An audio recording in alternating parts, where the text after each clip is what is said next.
Good morning students. आज हम नए लेसन की बात करते हैं जिसका नाम है उत्सर्जन तंत्र। लेसन 25 ट्वेल्थ क्लास में बायोलॉजी में बात कर रहे हैं जिसका नाम है उत्सर्जन तंत्र, एक्सक्रेटरी सिस्टम।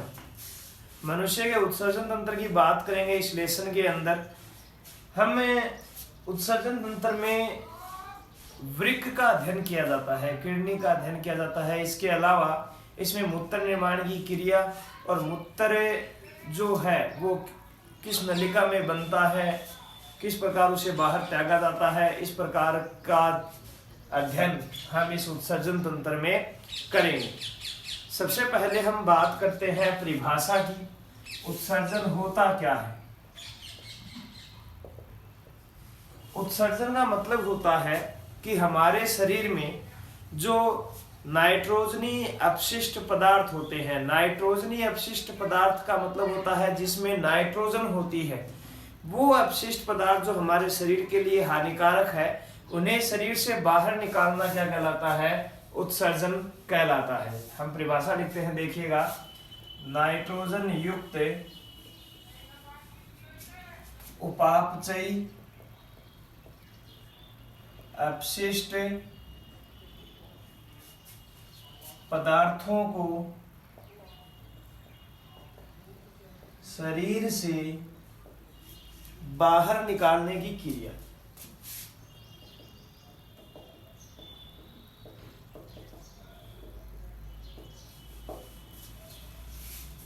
नाइट्रोजन युक्त उपापचय का मतलब पाचन क्रिया से जो बना है, पाचन होने के बाद में जो अपशिष्ट पदार्थ बना है उसको शरीर से बाहर निकालने की क्रिया क्या कहलाएगी? उत्सर्जन कहलाएगी। और उत्सर्जन क्रिया जो है इसमें जो अंग भाग लेंगे, उत्सर्जन क्रिया में भाग लेने वाले अंग क्या कहलाएंगे? उत्सर्जी अंग कहलाएंगे। इन्हें हम कहेंगे उत्सर्जी अंग। और उत्सर्जी अंगों से निर्मित जो तंत्र होगा, इन उत्सर्जी अंगों से जो तंत्र बनेगा उसे हम क्या कह देंगे? उत्सर्जन तंत्र। उत्सर्जी अंगों द्वारा निर्मित तंत्र उत्सर्जन तंत्र कहलाता है। हमने बात की कि हमारे शरीर में जब पाचन क्रिया हो जाती है तो होने के बाद जो नाइट्रोजनी अपशिष्ट हमारे शरीर में बनते हैं, यानी कि ऐसे अपशिष्ट जिनके अंदर नाइट्रोजन उपस्थित होती है, वो हमारे शरीर के लिए हानिकारक होते हैं और इन्हें शरीर से बाहर निकालने की क्रिया उत्सर्जन कहलाती है। जो ये नाइट्रोजन युक्त अपशिष्ट पदार्थ हैं, इनके उत्सर्जन के आधार पर, पदार्थ के उत्सर्जन के आधार पर जीवों को 3 भागों में बांटा है। जीवों को कितने भागों में बांटा? 3 भागों में। देखिएगा, हम पहली बात करें तो पहले जीव होते हैं अमोनोटेलिक।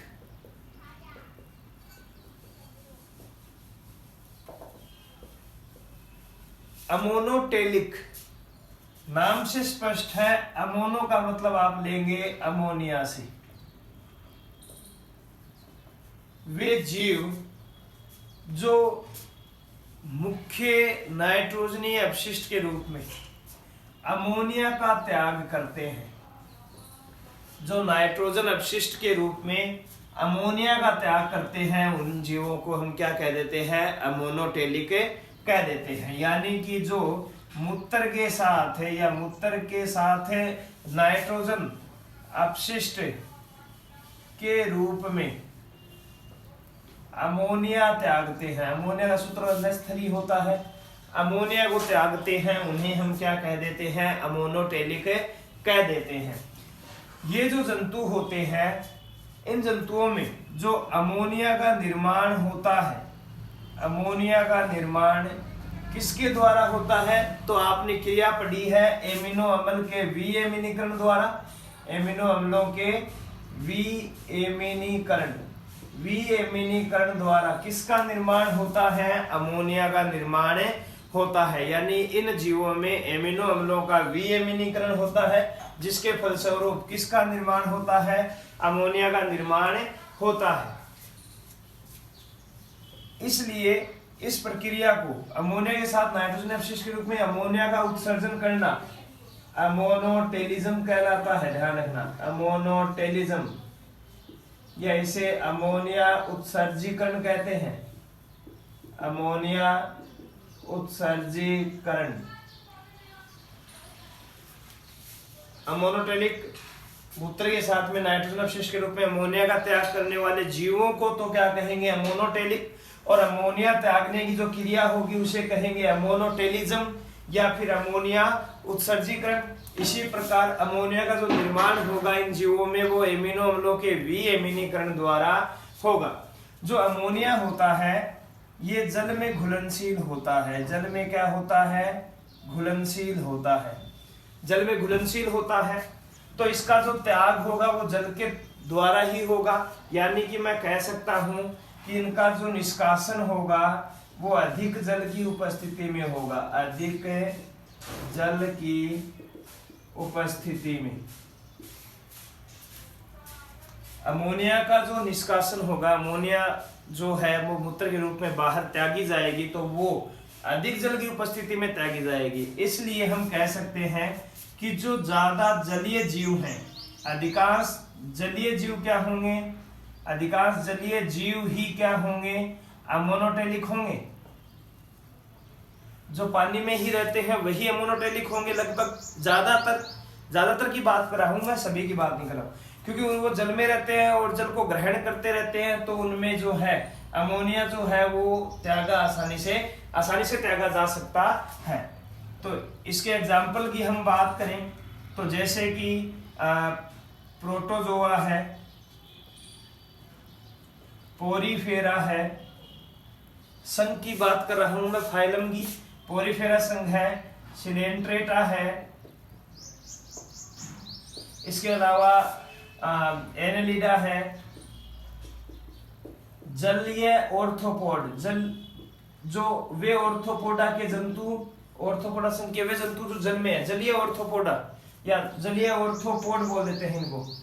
इसके अलावा हम बात करें केंचुआ है, निरीज है, इन संघों के अंदर जो जंतु होते हैं उनकी बात हो रही है। एक मोलस्का संघ भी ले लो आप, मोलस्का संघ के जंतु भी ऐसे ही होते हैं। संघों की बात कर रहा हूं मैं, फाइलम की बात कर रहा हूं। फाइलम के अंदर हमने विभिन्न जंतुओं को बांटा है, पोरीफेरा, सिलेंट्रेटा, एनेलिडा, ऑर्थोपोडा संघ के वे जंतु जो जलीय हैं, और मोलस्का। इन संघों के जो जंतु हैं वो जंतु सारे क्या हैं? अमोनोटेलिक है। इसके अलावा केंचुआ, निरीज, जोंक या मेंढक का टेडपोल लार्वा, मेंढक जानते हो आप, मेंढक का लार्वा जो होता है वो टेडपोल लार्वा होता है, यानी मेंढक का टेडपोल लार्वा। मेंढक का जो लार्वा होता है, मेंढक का जो लार्वा होता है वो मोनोटेलिक होता है, लेकिन जब टेडपोल लार्वा वयस्क बन जाता है तो मेंढक जो होता है वो यूरियोटेलिक में चला जाएगा, जो हम आगे बढ़ेंगे। ध्यान रखना इस बात को। मेंढक का जो टेडपोल लार्वा है वो किस में आएगा? अमोनोटेलिक में।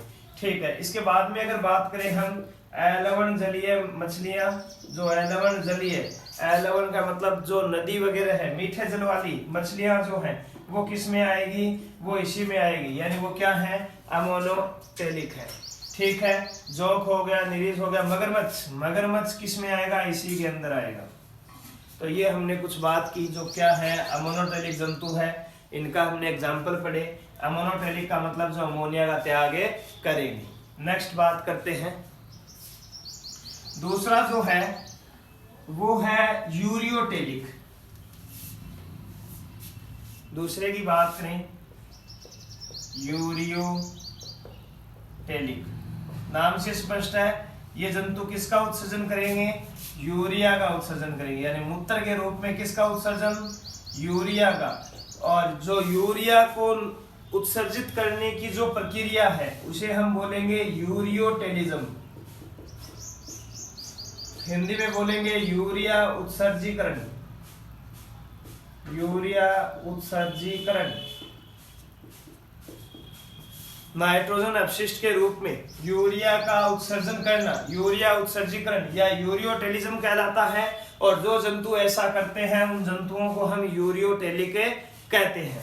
यूरिया जो होता है, इसकी बात करें तो इसका जो निर्माण होता है वो हमारे शरीर में यकृत में होता है। कहाँ होता है? लीवर में होता है, यकृत में होता है। और ये अमोनिया की अपेक्षा यानी अपेक्षाकृत क्या होता है? कम हानिकारक होता है। और कम हानिकारक होने के कारण इसे कुछ समय के लिए शरीर में रखा जा सकता है, कुछ समय के लिए शरीर में संचित रख सकते हैं, कोई दिक्कत वाली बात नहीं है। लेकिन ज्यादा समय तक नहीं रख सकते, इस बात को ध्यान रखना। अमोनोटेलिक जो थे वो अमोनिया को तो रख ही नहीं सकते, तुरंत उनको निकालना होता है। अपेक्षाकृत कम हानिकारक होता है, कुछ समय के लिए शरीर में संचित रखा जा सकता है। निर्माण कहाँ होगा तो आप बताएंगे लीवर में होगा। लीवर से इसको कहाँ भेजा जाएगा? वृक्क किडनी में भेजा जाएगा, जहां पे मूत्र का निर्माण होगा और उसमें जो यूरिया है उसको मिला दिया जाएगा और उसको बाहर निकाला जाएगा। ठीक है, आगे बात करते हैं। तो इनमें क्या होता है कि इनमें उत्सर्जन के लिए कम जल की आवश्यकता होती है। इसके उत्सर्जन के लिए कम जल की आवश्यकता होती है, यानी कि ये अधिकतर स्थलीय जंतुओं में होगा। अधिकतर स्थलीय जंतु जो होंगे वो कैसे होंगे? यूरियोटेलिक होंगे। क्यों? क्योंकि यूरिया के उत्सर्जन के लिए कम जल की आवश्यकता होती है। जैसे कि हम एग्जाम्पल की बात करें, इसमें खरगोश है, मैंने अभी आपको बताया मेंढक है। मेंढक का टेडपोल लार्वा तो याद रखना क्या है? मोनोटेलिक है, जबकि मेंढक क्या है? यूरियोटेलिक है। इसके अलावा हम मनुष्य, हमारी बात करें, हम भी इसी में आते हैं। मनुष्य हो गया। समुद्री जो मछलियां हैं समुद्र के अंदर जो पाई जाती है वो यूरियोटेलिक होती है, ध्यान रखना इस बात को। नदी वगैरह में पाई जाती है वो तो होती है, मीठे जल में जो पाई जाती है वो मोनोटेलिक होती है। लेकिन समुद्री मछलियां जो खारे पानी में लवणीय जल में रहती है वो क्या है? यूरियोटेलिक है। समुद्री मछलियां, ये मछलियां दो प्रकार की होती है, आपको पता है। कुछ मछलियां अस्थियों से निर्मित होती है, जिनका शरीर अस्थियों हड्डियों से बना होता है, उन्हें हम अस्थिल मछलियां कहते हैं। इसी प्रकार कुछ मछलियां ऐसी होती है जो जिनका शरीर उपास्थियों से बना होता है, उन्हें हम उपास्थिल मछली कहते हैं। उपास्थिल मछलियां, ये दोनों ही प्रकार की मछलियां कैसी होती हैं? यूरियोटेलिक होती हैं। तो ये हमने पढ़ा किसके बारे में? यूरियोटेलिक के बारे में। अब हम पढ़ते हैं यूरिकोटेलिक के बारे में। नेक्स्ट समझ में आ गया होगा, कुछ हार्ड बात नहीं है, इजीली है। उत्सर्जन के आधार पर प्रकारों को बांटा गया है। तीसरी अगर मैं बात करूं तो तीसरा है यूरिकोटेलिक। यूरिकोटेलिक क्या है यहाँ पे ध्यान रखना। यूरिकोटेलिक वे जंतु जो किसका उत्सर्जन करेंगे? नाइट्रोजन अपशिष्ट के रूप में यूरिक अम्ल का करेंगे। किसका करेंगे? यूरिक अम्ल का। और यूरिक अम्ल को नाइट्रोजन अपशिष्ट के रूप में बाहर त्यागने की क्रिया क्या कहलाएगी? तो आप बता देंगे यूरिकोटेलिज्म। क्या बताएंगे? यूरिकोटेलिज्म या यूरिक अम्ल उत्सर्जीकरण। यूरिक अम्ल उत्सर्जीकरण, ये हमने बात की। नेक्स्ट बात करते हैं, जो यूरिक अम्ल होता है इसका निर्माण कैसे होता है? तो आपने पढ़े थे प्यूरीन क्षारक। 11th क्लास में डीएनए वाला जो चैप्टर हम पढ़ते हैं तो हम पढ़ते हैं कि जो एन क्षारक होते हैं वो दो प्रकार के होते हैं, प्यूरीन क्षारक और पिरिमिडीन क्षारक। प्यूरीन क्षारक जो होते हैं वो एडेनिन और ग्वानिन होते हैं, जबकि पिरिमिडीन क्षारक 3 प्रकार के साइटोसिन, थायमिन और यूरेसिल होते हैं। तो प्यूरीन क्षारक जो होते हैं इनका जब एन क्षारकों का प्यूरीन एन क्षारकों का जब उपापचय होता है तो प्यूरीन क्षारक के उपापचय का अंतिम उत्पाद होता है ये। प्यूरीन क्षारकों के जो एडेनिन और ग्वानिन है उनके उपापचय, उनका जब पाचन होता है तो उनका जो अंतिम उत्पाद होता है वो क्या होता है? यूरिक अम्ल होता है। ये जो यूरिक अम्ल होता है ये जल में बहुत कम विलय होता है, यानी अल्प विलय, बहुत कम, जल में विलय हो ही नहीं पाता। तो इसका जो उत्सर्जन होता है वो ठोस रूप में होता है, ये ठोस रूप में बाहर निकलता है। मूत्र जो होता है तरल रूप में निकलता है अमोनोटेलिक में और यूरियोटेलिक में, पर जो यूरिकोटेलिक जंतु होते हैं इनमें जो मूत्र होता है वो ठोस रूप में बाहर निकलता है। एग्जाम्पल की बात करें तो जैसे सांप है, छिपकली है, कीट है, कीट के अलावा पक्षी है, इन सभी के अंदर जो मूत्र होता है वो तरल रूप में न त्यागा जाकर ठोस रूप में त्यागा जाता है, क्योंकि यूरिक अम्ल ये यूरिकोटेलिक होते हैं, यूरिक अम्ल का उत्सर्जन करेंगे और यूरिक अम्ल जो होगा ये जल में विलय नहीं होगा। तो ये हमने बात की उत्सर्जन के आधार पर 3 भागों की, अमोनोटेलिक, यूरियोटेलिक और यूरिकोटेलिक। आगे बात करते हैं उत्सर्जन तंत्र की। मनुष्य का उत्सर्जन तंत्र पढ़ते हैं, देखिएगा।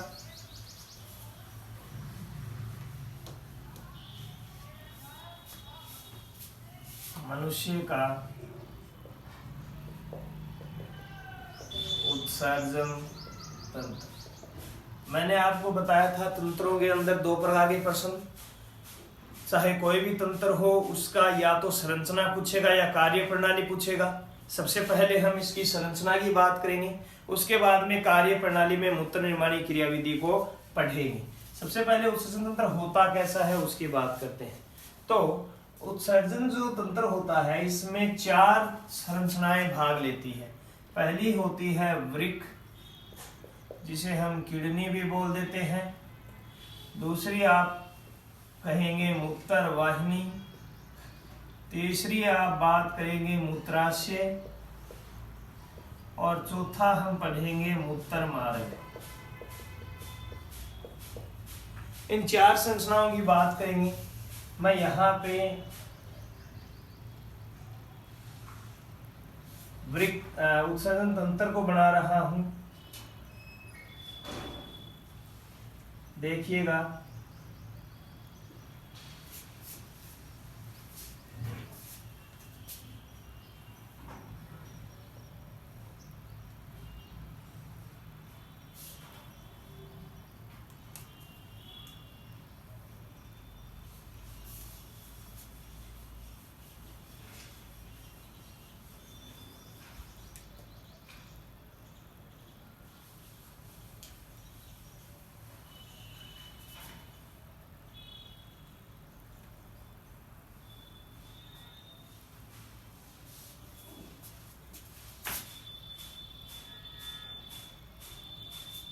उत्सर्जन तंत्र का निर्माण कर रहे हैं, थोड़ा देखते जाइएगा।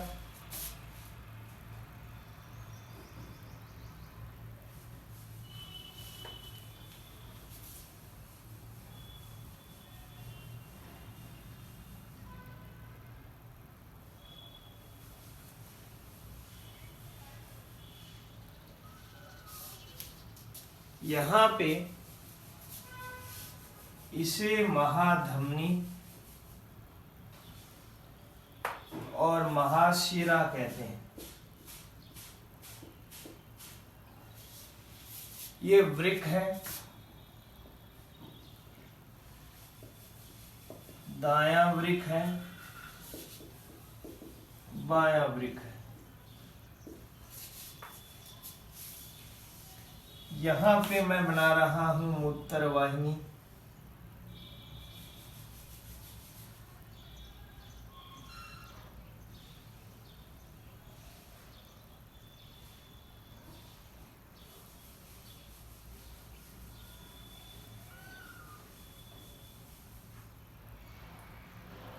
मूत्र वाहिनी जो होती है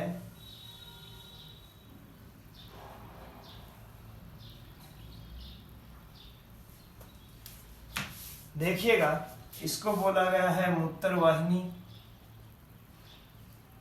और इसको बोला गया है मूत्राशय। और मूत्राशय जो होता है इसका निचला संकरा भाग जो होता है इसमें एक छिद्र पाया जाता है जिसे हम मूत्र मार्ग कह देते हैं। बात शुरू करते हैं। सबसे पहले हम वृक्क का अध्ययन करते हैं। वृक्क जो होता है ये क्या होता है। तो वृक्क जो होता है आपने पढ़ा होगा, ये जो वृक्क है, पहले हम वृक्क की बात करते हैं, इनको मिटा देता हूं मैं। वृक्क जो होता है दो होते हैं, यानी कि एक जोड़ी होता है, और वृक्क के ऊपर एक ग्रंथि भी पाई जाती है, ध्यान रखना, जिसे अधिवृक्क ग्रंथि कहते हैं। इसे हम कहते हैं अधिवृक्क ग्रंथि या एड्रिनल ग्लैंड बोल देते हैं, एड्रिनल ग्लैंड भी बोल देते हैं, एड्रिनल ग्रंथि। वृक्क जो होते हैं ये एक जोड़ी होते हैं, दो हैं। उदर एक जोड़ी होते हैं, उदर में, उदर जो है उसमें निचले भाग में, उदर में निचले भाग में, उदर का जो निचला भाग है, पेट का जो निचला भाग है, उसमें कशेरुक दंड जो है, इस कशेरुक दंड के दोनों ओर जो रीढ़ की हड्डी होती है पीछे, इस रीढ़ की हड्डी के दोनों ओर, एक इधर और एक इधर, रीढ़ की हड्डी के दोनों ओर पृष्ठ देह भित्ति से जुड़े हुए, पृष्ठ देह भित्ति से जुड़े हुए पाए जाते हैं। एक जोड़ी होते हैं, उदर में जो पेट का निचला भाग होता है उसमें होते हैं, लेकिन जुड़े हुए किससे होते हैं? पीठ से जुड़े होते हैं, पीछे वाले भाग, पीठ जो होती है उससे जुड़े होते हैं। कशेरुक दंड के दोनों होते हैं, एक कशेरुक दंड के इधर होता है, एक इधर होता है, एक बाएं होता है, एक दाएं होता है। तो कशेरुक दंड के दोनों ओर पृष्ठ देह भित्ति से जुड़े हुए पाए जाते हैं। ये जो होते हैं वृक्क, ये गुलाबी या गहरे लाल रंग की संरचना होती है, गहरे लाल रंग की संरचना होती है। और जो वृक्क का विकास होता है, वृक्क का विकास ये भ्रूण के मेजोड्रम से होता है, मेजोड्रम, भ्रूण के मेजोड्रम से। कंपटीशन एग्जाम में ये ऐसे क्वेश्चन बहुत आते हैं कि भ्रूण के मेजोड्रम से ये बना हुआ है, या एक्टोड्रम से बना हुआ है, या फिर एंडोड्रम से बना हुआ है। तो एक स्तर हो, तीन स्तर होते हैं, एक्टोडर्म भ्रूण में, मेजोडर्म और एंडोड्रम। कुछ जो भाग होते हैं वो एक्टोड्रम से बनते हैं, कुछ भाग मेजोड्रम से और कुछ है एंडोड्रम से। तो वृक्क किसके बने होते हैं? मेजोड्रम से बने होते हैं। पुरुष जो मनुष्य जो होते हैं, इनमें जो वृक्क होते हैं वो पश्च वृक्क पाए जाते हैं, पश्च वृक्क, या जिन्हें हम मेटानेफ्रिक बोल देते हैं, मेटानेफ्रिक पाए जाते हैं। ये क्या होते हैं? तो ये सबसे विकसित प्रकार के वृक्क होते हैं, सबसे विकसित वृक्क। वृक्क जो होते हैं तीन प्रकार के होते हैं, आद्य, मध्य और पश्च वृक्क। आद्य या प्राक वृक्क जो होते हैं ये पुराने जो प्राचीन समय के जो जीव जंतु हैं उनमें पाए जाते थे। फिर काल के अनुसार बीच में मध्य भाग में, जो मध्य काल के अंदर जो जीव थे उनमें मध्य वृक्क पाए गए। इसी प्रकार जब मनुष्य की उत्पत्ति हुई तो इनमें पश्च वृक्क यानी कि सबसे विकसित वृक्क पाए जाते हैं। आपसे पूछे पुरुषों में कौन, मनुष्यों के अंदर कौन से वृक्क होते हैं, तो मनुष्यों के अंदर आप पश्च वृक्क या मेटानेफ्रिक प्रकार के वृक्क बताएंगे, जो कि सबसे विकसित प्रकार के वृक्क हैं। इसके अलावा अगर हम बात करें तो जो वृक्क होते हैं इनमें जो दायां वृक्क होता है ये थोड़ा बड़ा होता है, किसकी अपेक्षा? बाएं की अपेक्षा बड़ा होता है ये वृक्क, इसकी अपेक्षा। और ये जो दायां वृक्क होता है थोड़ा नीचे की ओर स्थित होता है, ये थोड़ा ऊपर होता है, ये थोड़ा नीचे होता है। तो बड़ा होता है और नीचे की ओर स्थित होता है, थोड़ा नीचे की ओर स्थित होता है। आगे बात करते हैं कि जो बाहरी भाग होता है, जो वृक्क का बाहरी भाग है, इसे हम वल्कुट कह देते हैं या जिसे कोर्टेक्स कह देते हैं। ये जो बाहरी भाग है यहाँ वाला, इधर वाला, ये जो बाहरी भाग है जो किनारे पर है, ये वृक्क का क्या कहलाता है? वल्कुट या कोर्टेक्स भाग कहलाता है। और जो बीच वाला भाग है, जो ये बीच में है ऐसे, ये बीच वाला भाग, ये बीच वाला भाग जो है ये मध्यांश या मेडुला कहलाता है। भीतरी जो भाग है भीतरी भाग, ये मध्यांश कहलाता है, जिसे इंग्लिश में मेडुला बोल देते हैं। वृक्क जो होते हैं इनमें सूक्ष्म नलिकाएं पाई जाती है,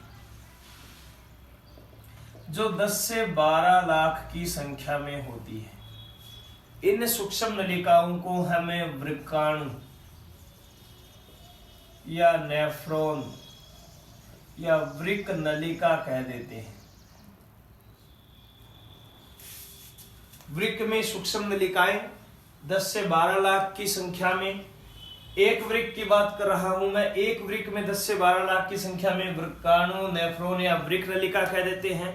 इनमें क्या होता है, इन नलिकाओं में मूत्र का निर्माण होता है।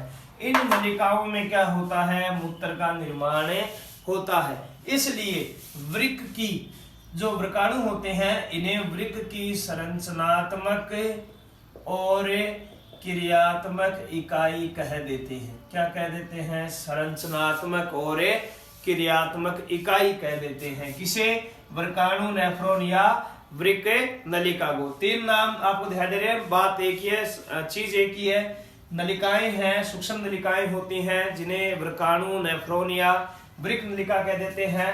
और ये जो होती हैं ये वृक्क की, किडनी की संरचनात्मक और क्रियात्मक इकाई होती है। क्यों? क्योंकि इनके अंदर मूत्र का निर्माण होता है, इन्हीं में जो कार्य है वो पूर्ण होता है। इनमें मूत्र का निर्माण होता है जिसे मूत्र वाहिनी में डाला जाता है। तो ये हमने बात की किसकी, वृक्क की। वृक्क की आंतरिक संरचना भी पढ़ेंगे जो अगले वीडियो में पढ़ेंगे। अभी हम उत्सर्जन तंत्र पढ़ रहे हैं इसलिए वृक्क का बारे में इतना बताना पर्याप्त है।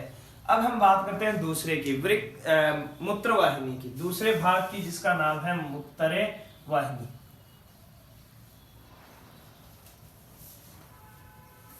अब हम बात करते हैं मूत्र वाहिनी। दूसरी संरचना है मूत्र वाहिनी।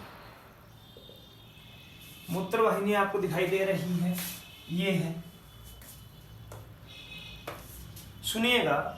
मूत्र वाहिनी जो होती है ये कहां से, वृक्क जो होता है इसमें दो सतह होती है। एक तो होती है अवतल सतह जो कि भीतरी है, और बाहरी जो सतह होती है उसे बोलते हैं उत्तल सतह जो बाहरी है। जो वृक्क की बाहरी सतह है होती है इसे उत्तल सतह, और भीतरी जो अंदर वाली सतह होती है उसे अवतल सतह बोल देते हैं। और जो मूत्र वाहिनी होती है ये अवतल सतह से निकलती है। वृक्क जो होता है, इस वृक्क में से जब मूत्र वाहिनी निकलती है, ये मूत्र वाहिनी है, मूत्र वाहिनी जब निकलती है तो इसका जो प्रारंभिक भाग होता है जो वृक्क से जुड़ा होता है, ये प्रारंभिक भाग कीपनुमा होता है। देखिएगा, कीपनुमा होता है। इस भाग को हम पेल्विस बोलते हैं। क्या बोलते हैं? पेल्विस, या फिर इसे बोलते हैं वृक्क श्रोणी। क्या बोलते हैं? वृक्क श्रोणी। वृक्क श्रोणी या पेल्विस बोलते हैं। मूत्र वाहिनी जहां से वृक्क से जुड़ी होती है वहां पे कीपनुमा भाग होता है, चौड़ी होती है, कीपनुमा होती है, जिसे हम पेल्विस या वृक्क श्रोणी कह देते हैं। और जो मूत्र वाहिनी बाकी होती है ये लंबी संकरी पेशीय नलिका होती है, पेशीय नलिका होती है। जो मूत्र वाहिनी होती है इसके अंदर ऊपरी भाग जो वृक्क से जुड़ा हुआ है वो पेल्विस कहलाता है, और नीचे ये आके किस में खुल जाती है? मूत्राशय में खुले जाती है। इसका कार्य क्या है? मूत्र को वृक्क से लेके कहां पे डालना? मूत्राशय के अंदर डालना। तो ये हमने बात की मूत्र वाहिनी की। मूत्र वाहिनी जो होती है इसमें कर्मानुकुंचन गतियां भी होती हैं। क्या होती हैं?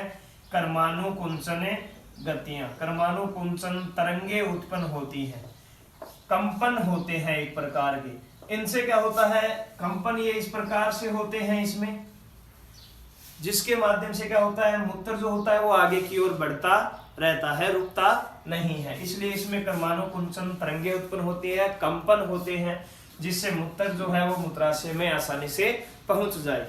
अब हम नेक्स्ट बात करते हैं पेल्विस। इसमें इंपॉर्टेंट है, ध्यान रखना। अगली बात करते हैं मूत्राशय की। नेक्स्ट बात करते हैं मूत्राशय। मूत्राशय जो होता है पेशीय थैलेनुमा संरचना है। आप देख रहे हो इसका ऊपरी जो भाग है, ऊपरी भाग एक शंक्वाकार संरचना है एक प्रकार की। ऊपरी भाग चौड़ा है, निचला भाग संकरा है। ठीक है। जो मूत्राशय होता है थैलेनुमा संरचना है, शंक्वाकार है, ऊपरी भाग चौड़ा और निचला भाग इसका क्या है, निचला जो भाग है इसका संकरा है। ये जो मूत्राशय होता है, इस मूत्राशय में जो मूत्राशय होता है ये एक छिद्र द्वारा मूत्रोजनन मार्ग में खुल जाता है। ये जो छिद्र है इस छिद्र के द्वारा कहाँ खुलता है, मूत्रोजनन मार्ग में खुलता है। ये जो छिद्र है यहाँ पे, ये मूत्रोजनन मार्ग, मूत्र और जनन का जो मार्ग है सम्मिलित रूप से उसे हम मूत्रोजनन मार्ग कह देते हैं, उसमें ये क्या हो जाता है, खुल जाता है। और इस छिद्र पर क्या होती है, रेखित पेशी होती है। क्या होती है, रेखित पेशियां। इन रेखित पेशियों के कारण जो इस पे क्या रखती है, कंट्रोल रखती है, अवरोधनियां होती हैं, इसके ऊपर अवरोधनी होती है रेखित पेशी की बनी हुई, जो इस पे नियंत्रण रखती है छिद्र पे। इसके द्वारा हम जब भी मतलब समय समय पर हम क्या कर सकते हैं, मूत्र को बाहर त्याग सकते हैं, मूत्रोजनन मार्ग में त्याग सकते हैं हमारी इच्छा अनुसार। रेखित पेशियां इच्छा अनुसार कार्य करती है। इसलिए आगे हम बात करते हैं कि जो नर होता है, नर के अंदर मूत्राशय कहाँ होता है, तो आप बताएंगे जो मलाशय है इस मलाशय के ऊपर होता है। मलाशय के क्या होता है, ऊपर पाया जाता है, या सॉरी आगे, मलाशय के आगे पाया जाता है। और जो मादा होती है इनमें जो मूत्राशय होता है ये योनि के ऊपर, ठीक ऊपर, जस्ट उसके ऊपर ही उपस्थित होता है। जो मूत्राशय होता है इसकी भित्ति 3 स्तर की बनी होती है, बाह्य स्तर, मध्य स्तर और आंतरिक स्तर। बाह्य स्तर जो होता है ये शिरोसा स्तर होता है जो सुरक्षा करता है बाहर से। मध्य स्तर जो होता है ये अरेखित पेशियों का बना होता है। किसका बना होता है, अरेखित पेशियों का। और आंतरिक जो स्तर होता है ये एक प्रकार से श्लेष्मिक स्तर होता है, श्लेष्मिक स्तर होता है। और जो मूत्राशय होता है इसमें इंपॉर्टेंट बात यही है कि इसमें छिद्र के ऊपर एक अवरोधनी पाई जाती है जो रेखित पेशियों की बनी होती है, इच्छा अनुसार कार्य करती है, समय समय पर मूत्र को बाहर त्याग सकती है। अब हम बात करते हैं, ये 3 स्तर हो गए मूत्राशय के। नेक्स्ट बात करते हैं चौथी, मूत्र मार्ग की। नेक्स्ट 4th बात करेंगे अब हम मूत्र मार्ग। मूत्र मार्ग जो होता है ये मूत्राशय की ग्रीवा से स्टार्ट होता है। मूत्राशय की ग्रीवा, मूत्राशय की जो ग्रीवा होती है इससे एक पतली नलिका निकलती है।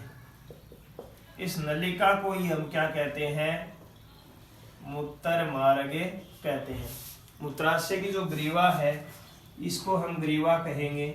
इस ग्रीवा से जो एक नलिका निकल रही है उसे हम क्या कहेंगे, मूत्र मार्ग कहेंगे। इसका कार्य क्या होता है, तो मूत्र को शरीर से बाहर निकालना होता है, मूत्र को शरीर से बाहर निकालना।